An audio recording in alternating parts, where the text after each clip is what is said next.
Hey guys, this is Simon. This is Pro Wrestling Unlimited as we are here on the 16th of October 2019 to talk about everything that went down tonight on AEW Dynamite. Now, as far as the show goes tonight, I thought the show was good, but I really didn't think it was as good as last week's show, to be completely honest. Now, again, I thought the show was a good show, but in the 3 weeks that we've seen AEW Dynamite, I honestly think this is the weakest show we've gotten so far. There were some good things, but a lot of the matches to me seemed like they dragged a little bit and just went on a little bit too long. And there was a couple things that I just scratched my head about. But before we get into talking about tonight's show, let's see who is here with us in the live chat. We do have Krista McNutt. We do have Henry McKenna-Cavallo. We do have Dorian, I'm going to butcher your last name. Oh, maybe I won't. Abercrombie, I think is how you say it. We've also got Woken King Slender, Jason Dalton, Eric Clark, Sinclair Saturday, Jamal Lee, and more of y'all. So, like I stated, I thought in the 3 weeks that we've seen AEW on Dynamite, this is the weakest show so far. And Henry McKenna-Cavallo, I have not seen NXT. Usually, the last 2 weeks, I have both shows up at the same time, and I watch, AEW with the sound and NXT without. But this week, I just watched AEW, and didn't actually really have NXT up. I had it on, but it was on another screen that was actually minimized. So I only saw, so far, the end of the main event and parts of the opening match. But other than that, I haven't seen anything else from tonight's show. But I know what happened, basically. So, tonight's AEW Dynamite was from Philadelphia, Pennsylvania. And the first match we were getting was Kazarian and Daniels, SCU, taking on the Best Friends in a first-round tag team title tournament match when SCU came out to open up the show and do their entrance.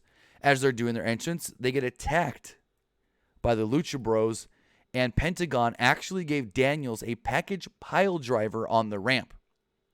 Scorpio Sky then ran down to save Kazarian, who was about to get a pile driver from Phoenix. And Kazarian, went, I think, back first into the post, and that was about it. They then did an injury angle with Frankie Kazarian or Christopher Daniels as they had EMTs and doctors come down. The Young Bucks even came down to check on him. I think Chima was out there as well. And they put him on a stretcher. They put the neck brace on him, and they took him out through the crowd, actually. And Scorpio Sky then asked the ref, can I take his place? And the referee said yes.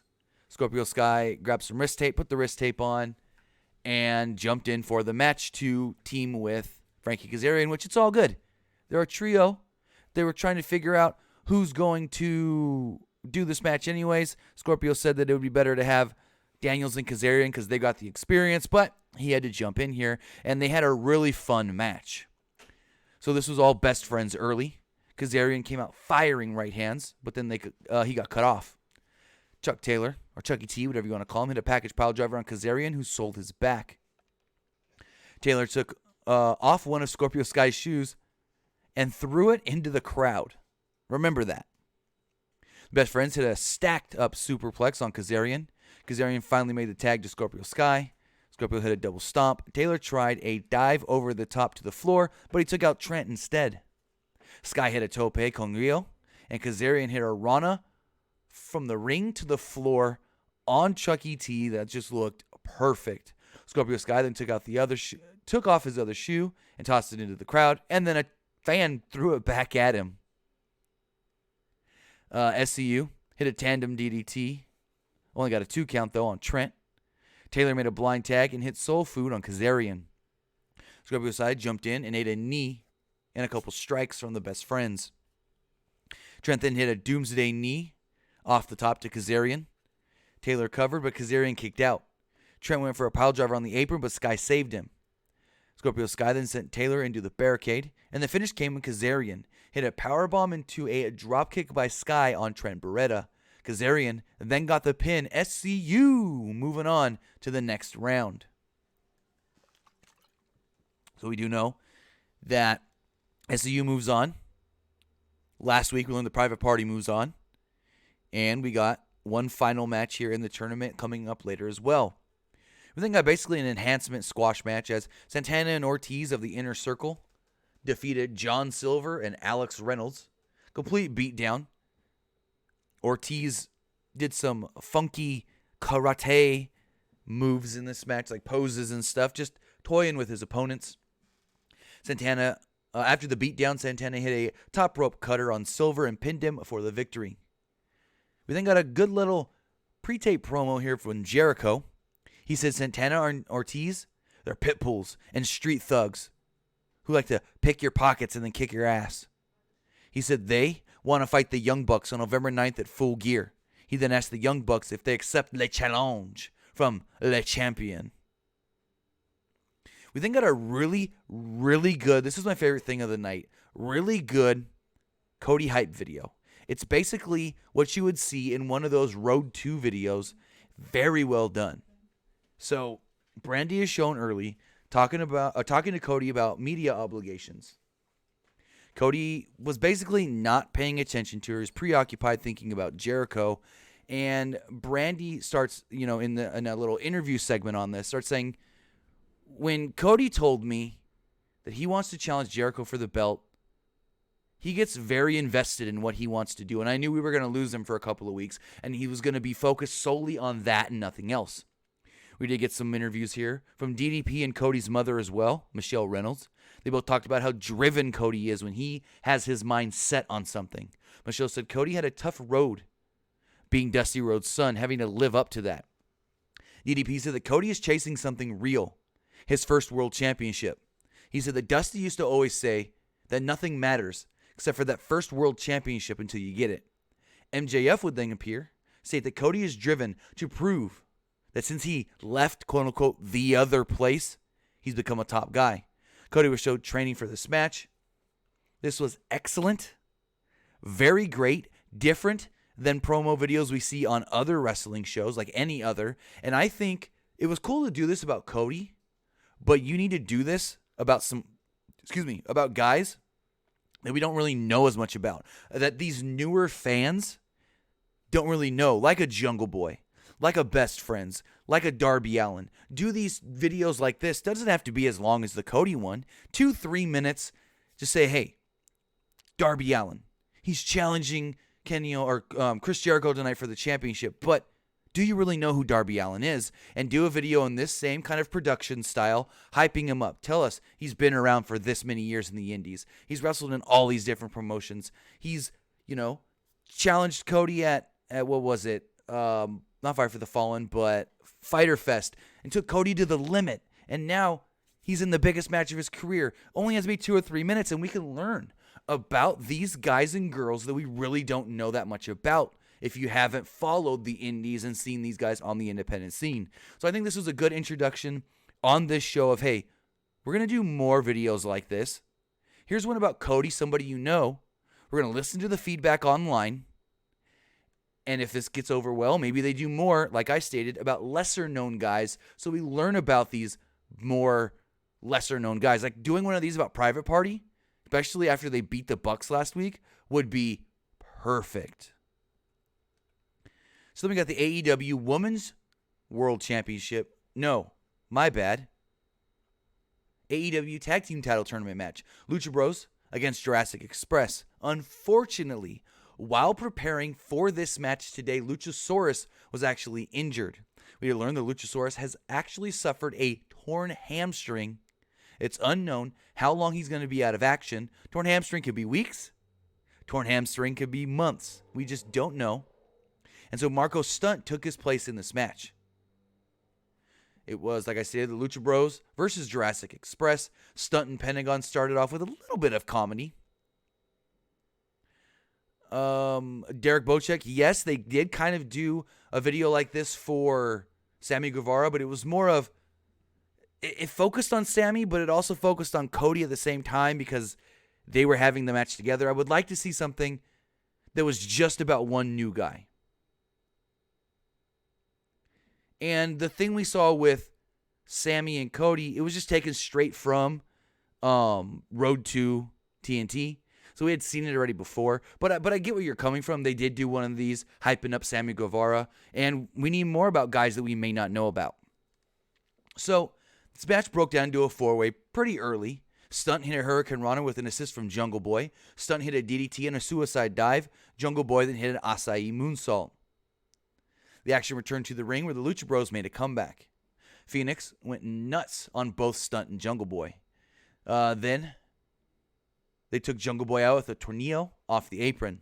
Back inside the ring, Pentagon hit a pump handle driver on Stunt for a 2. Stunt took a flip bump off of a leg lock. The match then went through a commercial break. They kept the match on the screen, but it was still really small, so it's hard to tell exactly what was going on. Lucha Bros did some crowd work. Pentagon continued to work over Stunt. He hit a one-armed press slam into a super kick by Phoenix. Back from the break, Stunt made a comeback with a running knee and made the hot tag to Jungle Boy. Jungle Boy hit a backflip into a double knee strike on Phoenix. Stunt then tagged back in and hit a 450 splash off the top, and Jungle Boy followed with a standing shooting star press. Pentagon, though, hit a Canadian Destroyer, and he was still the legal man. He then used a disarmor on Stunt. The Lucha Bros hit their tandem package pile driver double stomp finish, and Phoenix took out Jungle Boy on the floor with a suicide dive. Pentagon would then pin Marco Stunt, advancing the Lucha Bros in this tournament. This was a very, very good match.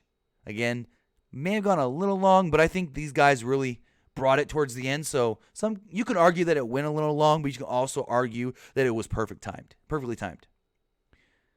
Someone needs to tell JR that his name's Jungle Boy, not Jungle Jack. He's the only person that calls him that. He may have even said Jungle Jack Perry at one point. Chris McNutt in the chat says, whatever happened to the Warlord? That they did a vignette about it All Out. Your guess is as good as mine. Haven't heard his name since All Out. Moxley and Pac then made their entrances. They threw to a pre-taped of Moxley, who said he wanted to mount Kenny Omega's head on his wall, and he's going to beat him at Full Gear.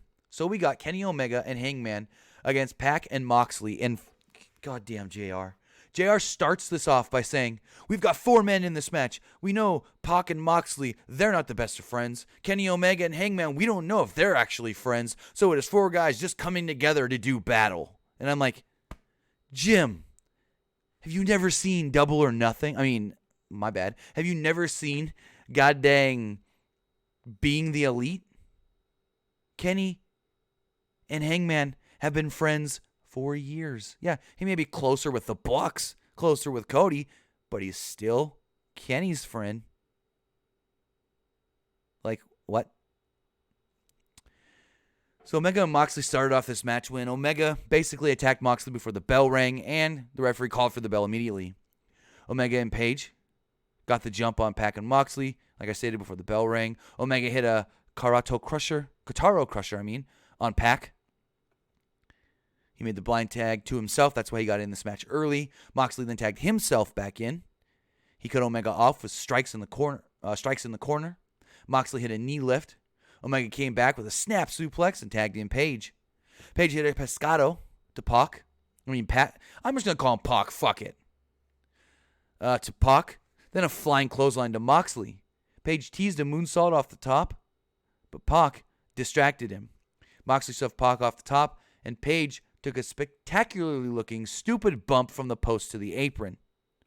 During a commercial, it looked like Pac hit a Sasuke special on the floor on Page. Moxley and Pac continued working over Page during the break. Back from the commercial break, Moxley used a cloverleaf on Page. Omega made the save, but got sent outside. Page missed a buckshot lariat and then hit a discus lariat on Moxley. Made the hot tag to Omega. Omega hit a You-Can Escape and a moonsault on Pac for a 2 count. Moxley jumped in and hit a snap Rana. Omega hit a snapdragon suplex on both Moxley and Pac. Omega then hit a tope con Grillo on Pac. Moxley hit a suicide dive, wiping out both Omega and Page. Page then hit a moonsault off of the post to all 3 men on the floor. Omega who then hit Pac with a buckle bomb. Pac hit a Page, my bad, hit a standing shooting star press on Pac and made the cover. Moxley broke it up with a drop kick. Pac hit a slingshot cutter to Omega. Page hit Pac with a suicide dive. Moxley and Omega both went one-on-one in the ring here, and they faced off. Traded strikes. Omega hit a V-trigger, went for another, and Moxley hit him with a lariat. Then, in a spot that made me a little mad, Moxley pulled a barbed wire bat from under the ring, so Omega grabbed a barbed wire broom. The two square off. They jump in the ring. The referee looks at both of them. They both pick up their weapons up high in the air, and the referee says, "Screw this," and runs out of the ring. So instead of the referee telling them, "Don't use the weapons or I will disqualify you," he just runs away. So the referee runs out of the ring. Looks like he goes and checks on Pac. Then the camera pans out, and you see the referee on the other side of the ring, not on the same side of the ring as Pac anymore. And Moxley grabs the bottom of the bat and hits Kenny Omega in the gut. When he does that, you can clearly see the referee at ringside looking into the ring. Clearly. Fucking clearly. Seeing Moxley use the bat. Doesn't call for the DQ. At all. Pac then jumps in the ring. Ref jumps back in the ring. Pac grabs the weapon out of Moxley's hands and throws it out of the ring. Yells at Moxley to what I think he said, "Don't use that weapon," or something along those lines. Because he doesn't want to be disqualified. Well, Pac, these refs in AEW, honestly, in tag matches don't freaking care about disqualifications in tag matches. Because, honestly, we've seen how many times in tag matches now things should have been DQ'd, and they weren't. I mean, in that 6-man on night 1, Moxley attacked Omega right in front of the referee. And what does Cody say to try and justify it? Referee's discretion. No. It's a goddamn disqualification. So what does Moxley do? He looks at Pac, kicks him in the gut, hits him with the Paradigm Shift double arm DDT, flips him off, and walks away. And so the announcers go, "Well, Moxley's leaving. I guess that means Pac's going to have to face these men 2-on-1. Page then hits him with the bugshot lariat. Omega follows it up with the V-trigger, and Page just pins Pac. That's it. Match was good until the end. The referee not calling the DQ just took me right out of the match. And we did learn later, Pac versus Moxley next week. We then got the AEW. Actually, I'm a little messed up here. So earlier when I said coming up was the AEW Women's World Championship match, I was right. It was before Lucha Bros and Jungle Express, but then I scrolled through my notes too far down and thought that I was in the wrong spot. So I'm going to go back a little bit. I'm going to review this matchup. Excuse me for this. Apologize. Got a little shuffled here. Scrolled down too far. So AEW Women's World Championship match. Rijo defending against Dr. Britt Baker. Baker hit a couple of arm drags out of a collar and elbow lockup early. Baker went for her finish, which is called the lockjaw. At one point, Rijo hit a crossbody off the top. Baker rolled through, tried to make a cover, kicked out. Rijo bridged out. Same bridge out that she did against Nia Rose a couple weeks ago. Cool little way to get out of a pinning attempt. She then hits Baker with a dropkick. Follows it up with a double stomp. Running knees in the corner and a snap suplex. Rijo missed a double stomp off the top. Baker countered with a sling blade, teased the TKO, but Rijo slipped out. Baker then eventually hit the TKO on her second attempt, hit a one-leg drop kick for a near fall. Rijo used a Northern Light suplex. 2 quick cradles, only got a near fall. Baker hit a big right, only got a 2 count from it. Rijo dodged a ripcord, then hit some palm strikes. She got a single leg crab applied, but Baker got to the ropes. Rijo hit a double stomp for a 2, hit a running double knee strike for another 2.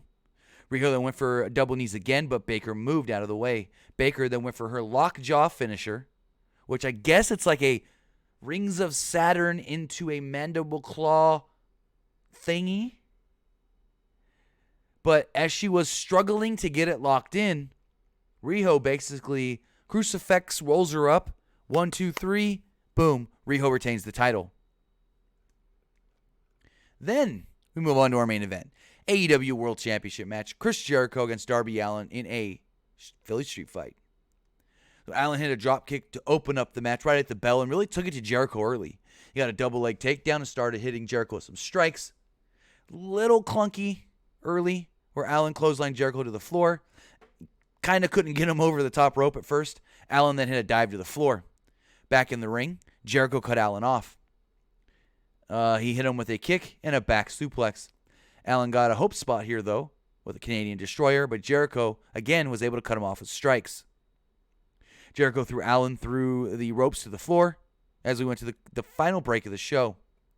Jericho hit a clothesline and choked Allin with a kendo stick. Allin was bleeding from the back of the head. Allin used a crucifix, so only got a 2 count. He landed some kendo stick shots, only got a 2 count again, then hit a springboard crossbody. Jericho will then eventually get him in the walls of Jericho, but Allin forced the break. Jericho hit a code breaker, but Allin grabbed the bottom rope on the pin attempt. Again, the announcers really put over that Darby Allin is using the rules to his advantage, getting to those ropes when he has to, and really utilizing the rope break. Jericho was then seen bleeding from the forehead. Jericho introduced a chair into the match. Jericho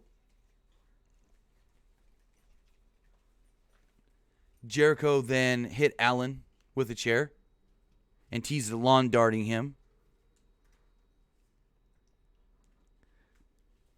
into the corner. Allin reversed into a stunner for a 2 count. Sorry about that.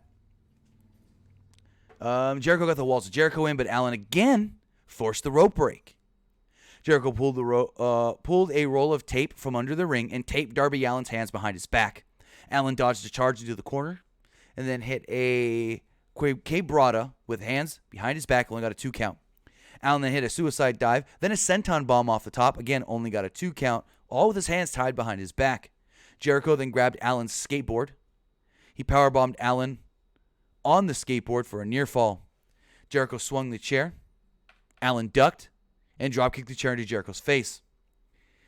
Allin went to the top for a coffin drop. Again, remember, hands still tied behind his back. And Hager would run down. Since it's a street fight, no DQ. He would shove Allin off the top rope. Jericho would then put Allin in the walls of Jericho, and Allin verbally submitted, said, "I quit." The rest of the inner circle would come down with champagne, give Jericho some of that bubbly, and that closed out the show. That was AEW Dynamite. Again, I thought the show was good, but not as good as the 2 previous shows. It just didn't hook me as much as those 2 other shows did. Not saying tonight was bad. I'm not saying that at all. But I just wasn't as into the show while watching it as I have been the past 2 weeks. I think I also forgot to mention, and someone said this in the chat. See if I can find this really fast. Because I heard this. Chris McNutt. So I heard this and wasn't sure if this is exactly what I heard. She said there was NXT chants during the opening match. And I thought I heard that, but I wasn't sure, so I didn't say it. So, interesting there. Also, another interesting thing to note is that Jericho's supposed to be the biggest heel in this company, yet he gets the biggest babyface reaction of anybody. Of anybody. Which is weird. But we'll see. That was Dynamite. Again, I thought it was okay. Oh, basically good. Not as good as the last couple of weeks. Just looking at you guys in the live chat. Some of you guys agree with me. Some of you said that it was a good show. Some of you said that it was just okay. Stone Phoenix says a few botches, but still pretty decent. Some people said, when are we getting some new names? I mean, they'll come. Here's the thing, though, Stoner Phoenix. You say good heels get cheered.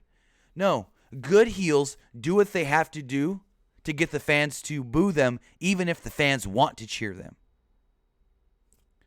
And that's what you have to do. That's what you have to do.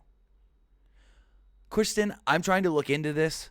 I know it was announced that on an upcoming Raw, The Fiend will be challenging Rollins in a cage match for the title. I don't know what's going on with that. I'm trying to look into it. That's why I didn't report it, because it kind of just came out of nowhere. I think it could be like a dark match that the arena got word of a few weeks back and then announced it now, not knowing that things have changed. So, again, that's why I haven't reported on it, because I'm not exactly sure exactly what happened with that announcement. Since it was not announced by WWE and it was announced by the arena itself, maybe they got some old news that news a couple weeks back that they didn't actually double check before posting. So, with that, I want to say thank you to everybody who did join me here live to talk about tonight's AEW Dynamite from Philadelphia. From Philly. I got this week and next week mixed up. This week's Philly. Next week is Pittsburgh. Britt Baker's hometown. We did learn that we will be getting 2 tag team title tournament matches next week. We will be getting the Dark Order versus SCU, and we'll be getting the Lucha Bros versus the Private Party. Those 2 teams will then move on. The 2 winners will then move on to the finals of the tag team title tournament. We also did learn that Britt Baker will be in action in her hometown. The Young Bucks will also be in action, and Moxley will be going one-on-one with Pac. So again, I want to say thank you guys for joining me here live. I want to say thank you for watching later right here on YouTube and listening on podcast services all around the world. You can follow me on Twitter at TimmyBuddy. You can follow us on Twitter at PWUnlimited. Follow us on Facebook, facebook.com/Pro Wrestling ULTD. And you can follow us on Instagram.